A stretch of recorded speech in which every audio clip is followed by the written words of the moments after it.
ए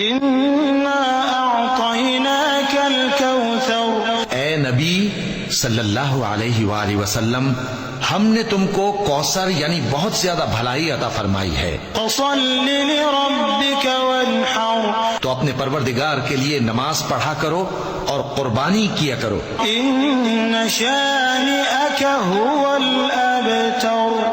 कुछ शक नहीं कि तुम्हारा दुश्मन ही बेनाम रहेगा। 3-4 জন যুবক একসাথে হলে রাস্তায় ওদের আর কারো হুঁশ জ্ঞান থাকে না, পুরো দুনিয়াটাই মনে হয় দুনিয়াটাই আমার, আছে না নাই? না, মুরব্বীকেও সম্মান করবা, মহিলাদেরকে সম্মান করবা, তোমার জায়গায় তুমি হাঁটবা, ভদ্রভাবে হাঁটবা, ভদ্রভাবে হাঁটার দরকার আছে না নাই?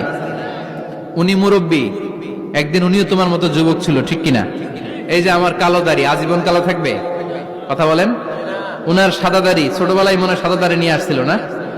হ্যাঁ, উনিও একদিন তাগড়া যুবক ছিল।